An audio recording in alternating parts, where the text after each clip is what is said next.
अस्सलाम वालेकुम। आज सेकंड डे और अभी आज मैंने एक क्रूज़ की बुकिंग की थी, तो आपको आज थोड़ा सा पानी भी दिखा दें मैंने सोचा है।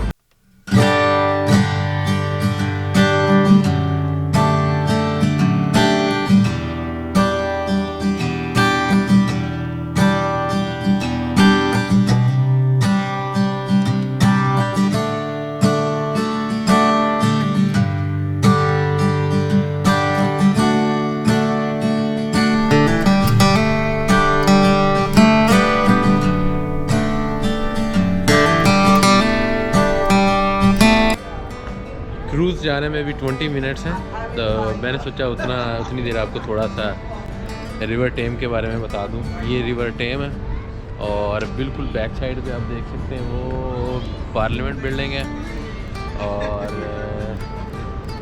ये जहाँ पे बसेस नज़र आ रही हैं नहीं आ रही होंगी, ये है लंदन ब्रिज, और यहाँ पे आएगा क्रूज़ और उसमें बैठ के ज़रा इस रिवर में ज़रा घूमे फिरेंगे। अभी 20 मिनट हैं, उतनी देर तक फ़ोटो शोटो खींच लेते हैं।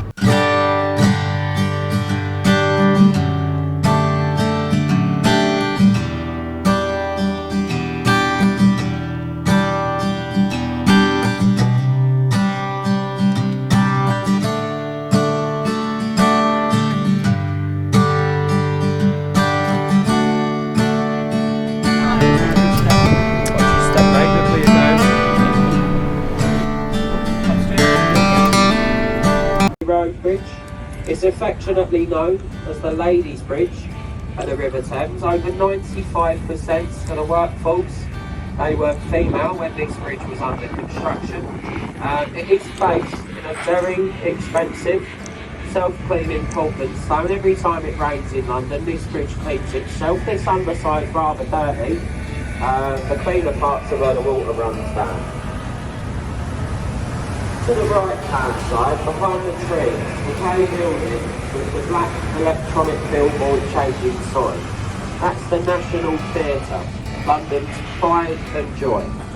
Now unfortunately, the National Theatre, it does get voted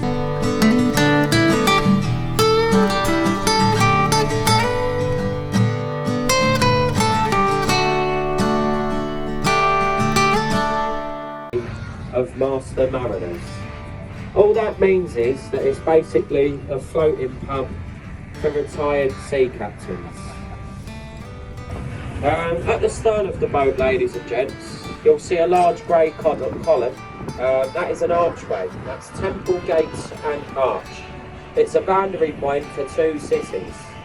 The city of Westminster, which we're now leaving, okay? We are now entering the City of London, the 1 square mile capital city of London.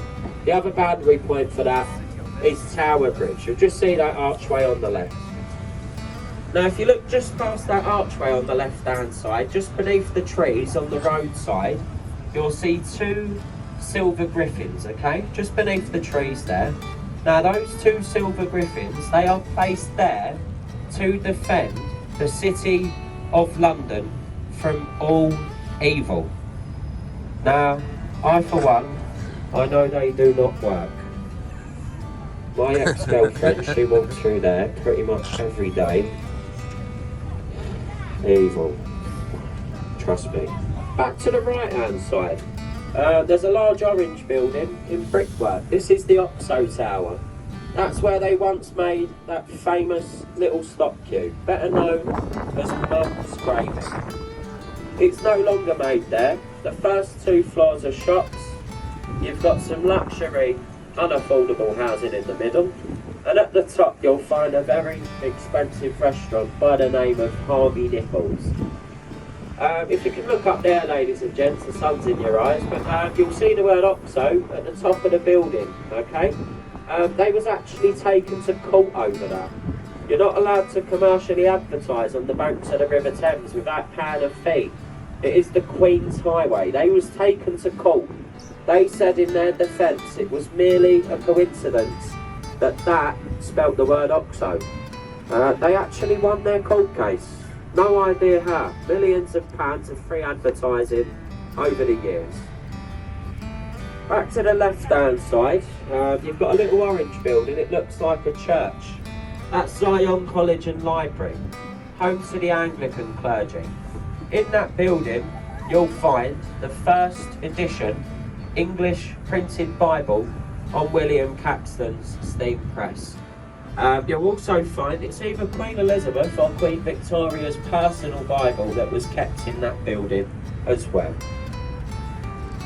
Also on the left hand side, that white semicircular building, that's Unilever House. That's home to the Unilever brothers, the soap and detergent manufacturers. Now the next group of bridges, these are the Blackfriars group of bridges.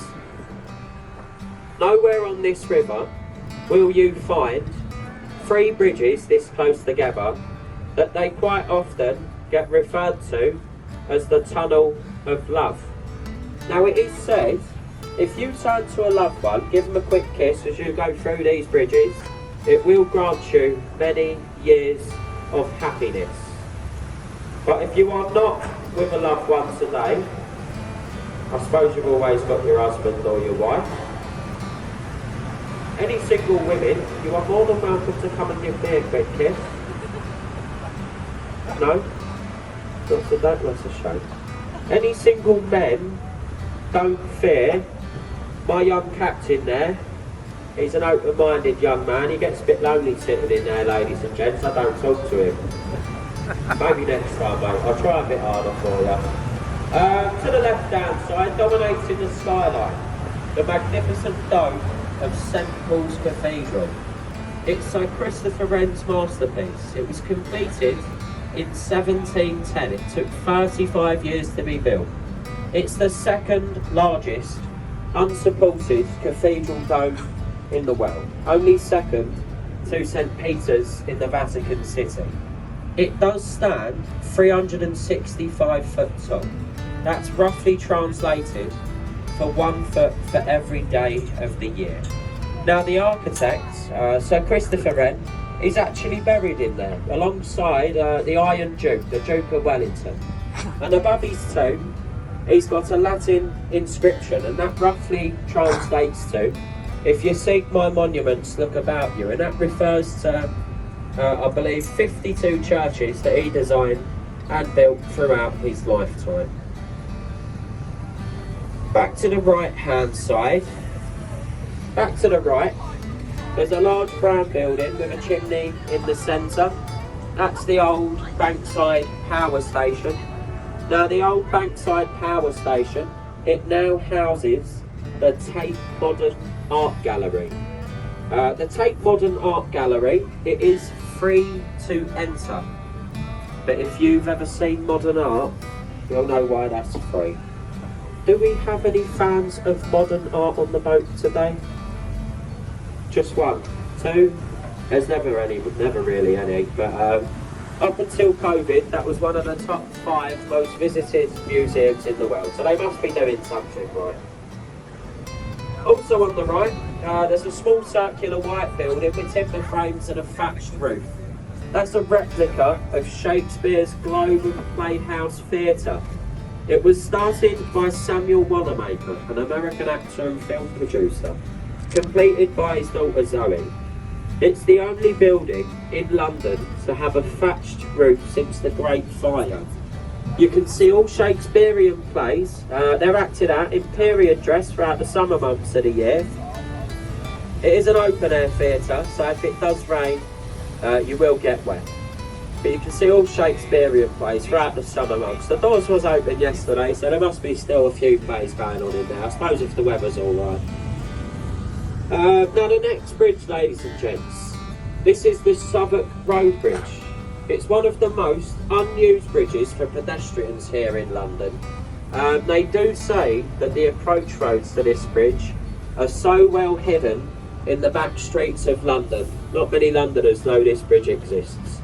If you do see anyone up there, do give them a nice big wave, because they're more than likely lost. It's always, I think there's like literally 3 or 4 people on the bridge this side. It's always virtually empty up there. Even during the busy commuter hours, it's always virtually empty. Now to the right hand side, just before the next bridge, There's a little pub over there. It's got red windows, okay? That's the Anchor Tavern of Bankside. It's one of the oldest pubs on the banks of the River Thames. Now it is said that William Shakespeare himself, he had a changing room in that Anchor Tavern when he was performing at the nearby Rose and Globe theatres. That's also a pub that me and the captain like to go to conduct vital and critical research for these commentaries. We do lots of research in there, generally about 9 o'clock every evening. This bridge here, this is the Cannon Street Railway Bridge, one of my favourite bridges on the river. We've got lots of things to tell you about it. It's green and it stops trains falling on your head. Sorry, I lied. I've got nothing to say about that bridge. I do have something a little bit more interesting though. Can I have a quick show of hands? Has anyone on the boat today ever seen the films The Pirates of the Caribbean? Johnny Depp, Keira Knightley, yeah?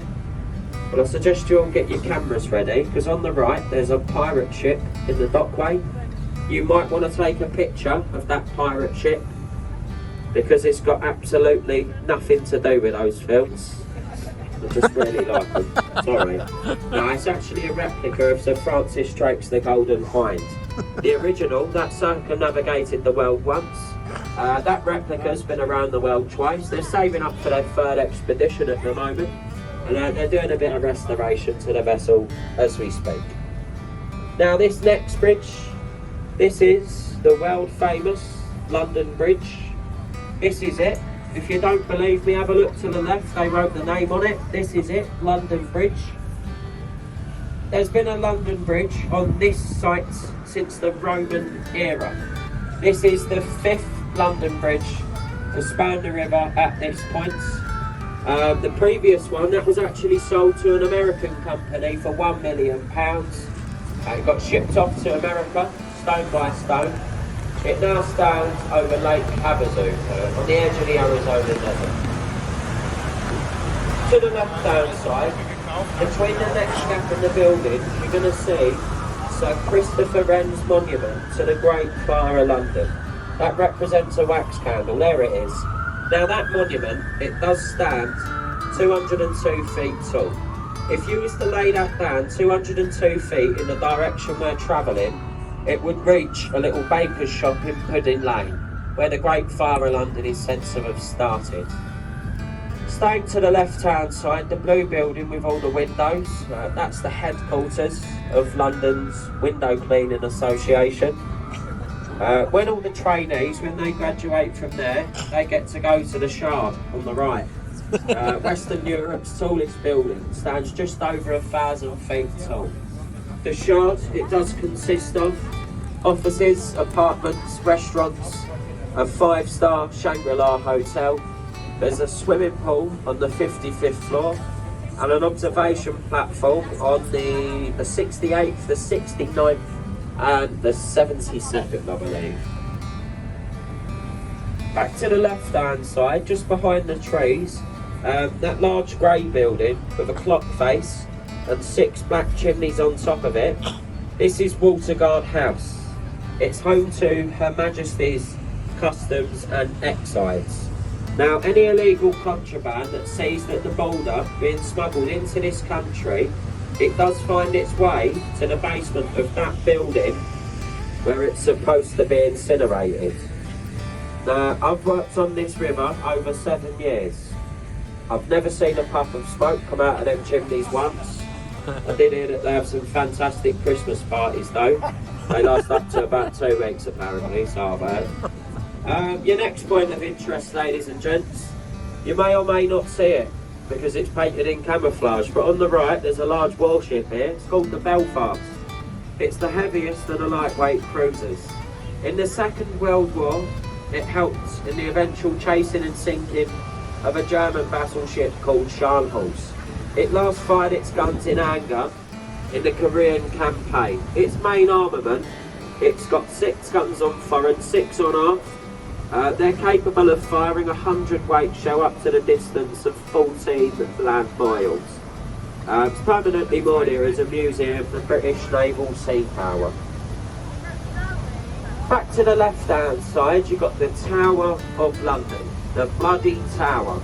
Now, unfortunately, from the river, you can't actually see the Bloody Tower, because it's behind the bloody trees. Construction started there in 1078 by William the Conqueror. That was on the centre keep, the parts in the middle with the 4 turrets. All the other structures around it, they was added by various reigning monarchs throughout the years. In its time, the tower, it has been a palace, a fortress, a prison, a mint, a menagerie. It's now more famous for housing the crown jewels. Our next stop is Tower Pier. We take you up a little bit further though, so as we turn the boat around here, it'll give you an opportunity to get a lovely picture from the river of Tower Bridge.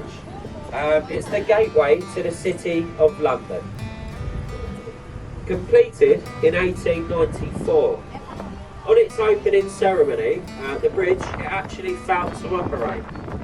A sailing vessel actually hit the bridge. If you can get a lovely picture of that red bus in the middle, that generally costs £5 on a postcard. I'm offering it to you today free of charge, ladies and gents. Look. One of the most iconic pictures of Tower Bridge that you can get. But the bridge can be opened to allow larger ships into the upper pool. Look, there's another chance to get a picture.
To the right hand side, ladies and gents. There's a gap in the building here. This is known as St Saviour's Dock. That's a dockway, but we know it's Dockhead Bermondsey on the river. It's up that dockway that many of the scenes were filmed for the film Oliver Twist. That's where you'd find Fagin and his gang of boy thieves hanging around back in the days. Back in the days though, no one wanted to live up there, ladies and gents. But nowadays it's a luxury sought after residential area. Much like the area to our left-hand side with all these lovely green apartments. If you can see the two circular apartments at the end, now the sub-penthouse, that went on sale for about £5 million. That was a few years ago now. It is rumoured that that apartment has gone on the market again. So if anyone is interested in living downstairs from me, you can buy that apartment. If the weather stays nice, I'm going to have a barbecue later. You're all more than welcome to come round. Just keep ringing that penthouse button. Eventually someone's going to answer and they'll let you in, alright? Back to the right hand side, you've got a large construction site here. We've passed a couple on our way down from Westminster. London, they're building a super sewer at the moment. A £5 million super sewer under the name of the Thames Tideway Tunnel Project. This site here, it's called Chambers Wharf. There's over, I think there's 23 sites altogether. They all pretty much look just like this. But London's building a £5 billion super sewer. London's sewage system, it is outdated. It was designed in the Victorian era by Sir Joseph Bazalgette. It's more than tripled its lifespan. So as I say, building a super sewer, £5 billion project. It's about an 8-year project. We're about 5 years into it. I reckon we're about 2 years behind schedule. There's not much work going on there today, is there? Back to the left, you've got a lovely house over there with archway windows at the bottom, security cameras. That's the London home of the actress Dame Helen Mirren. That's her London home, Dame Helen Mirren. Also on the left hand side, you've got Oliver's Wharf. Now the penthouse, that was owned by the actress and singer Cher. She lived in the whole top floor there, but she moved out complaining that me and all the other boats on this river, we was going past telling you lot where she lived. She didn't like that, so she now lives in Chelsea Harbour, second tower block, flat number 4. Right, you didn't get that from me, I didn't tell you that. Also on the left, you see that little warehouse with the letter E on top of it. That stands for Execution Dock. Back in the days, we had a lot of thieves and pirates on this river. If you was convicted guilty of piracy, you'd be led down onto the foreshore on the left-hand side, on the low water, when the beach area is exposed. You'd be chained up and executed by what was called the Grace of Wapping. That's where they would allow 36 hours of water or 3 tides to pass over your head, whatever comes first. It was because of all the thieves and pirates on the river though, that they started the River Thames Police Force. You'll see them over here on the left-hand side. Now, the River Thames Police Force, they are the oldest uniformed police force in the world. They do actually predate the Bow Street Runners by about 15 years. Started by 2 gentlemen, a John Harriot and a Patrick Calhoun. Now, the most famous person to be executed by the Grace of Wapping, convicted of piracy, that was a Captain Kidd. There's a pub on the left there named after him. Captain William Kidd, he was a Scottish sea captain. He was sent out to capture pirates, but he found it a lot more profitable to become one himself, and he was executed by the Grace of Wapping in 1702. It's quite a nice pub that actually. I went in there about a couple of weeks ago. They're Samuel Smith's brewery though, so they do like tabbies and all that sort of stuff. Quite a nice pub though if you've got the time. Back to the right, there's a little church here, St Mary's of Rutherford. That church, a famous gentleman was buried in there by the name of Captain Christopher Jones. Now, he was the owner and the master of the pilgrim ship, the Mayflower. Now, just coming up on the right-hand side, you're going to see a little white pub called the Mayflower, flying the Union flag and the American flag. As we go past the Mayflower, at the top of the pub, there's a perfectly scale weather vane of the pilgrim ship herself. The pub, it flies the Union flag and the American flag. You can buy English and American postage stamps in that pub. And the Mayflower, the boat, actually sets out from Rotherhithe. The bank's on our right hand side. Now, as we've come down the river today, ladies and gents, you might have noticed the word wolf quite a bit. On a few of the buildings, you've got like Brandrum's Wolf back on the right there. We've passed Butler's Wolf, Sea Containers Wolf, Oliver's Wolf, Phoenix Wolf. Back on the left, you've got Gun Wolf, New Crane Wolf, Metropolitan Wolf, Wolf, Wolf, Wolf, Wolf, Wolf. Some people, they ask us what that word means, so I've got two explanations now. The first one is that it derives from a Dutch word called work, stands for outside place of work. The second one, that's an acronym, stands for warehouse at riverfront. I'll let you guys be the judge of which one you find more plausible, but as I say, I've got those two explanations for you. Now, on the right hand side, you've got a small circular building. It's got green iron white windows. It's completely unique. It's one of a kind. Never seen nothing like it before. Never seen nothing like it again. It is my favourite building. I do like to point it out, just because it looks really unusual. That's my favourite building, that is. Back to the left hand side, you've got a little white pub next to a willow tree. It's called the Prospector Whitby. Been there since the 1520s. In the 16 and 1700s, that pub, it was a favoured hangout for the Royal Naval Press Gangs. It had a nickname and a Devil's Punch Bowl.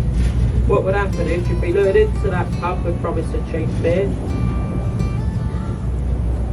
After a few too many drinks, you'd stumble out of the pub, you'd get whacked around the back of the head with a large lump of wood, generally a sailing pin. A couple of hours later, you'd wake up on a boat at sea and you'd just been press ganged into the Royal Navy. Simple as that in those days. If anyone wants to know your modern day equivalent, that's your local Wetherspoons, okay? Lots of cheap beer, lots of wax over the head, but you lot generally won't wake up on a boat, unless you're me. Quite often I find myself here after going to the pub the night before.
Your belongings, okay? Please don't leave anything behind to spoil your day. That's like your bags, your phones, cameras, wallets.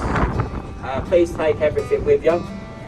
Just a short few words about the commentaries, ladies and gents. Now, when I started, as I've said, I'm by no means a professional tour guide. I'm literally just a member of the crew. I don't get paid to do these commentaries. I do them just to make your trip a little bit more interesting. I hope you've enjoyed yourself so far, ladies and gents. If you have, my name is Jack. The captain is James. At the exit, I'm going to have a little silver champagne bucket. If you would like to show any appreciation for my efforts as a guide today, you may do so at the exit.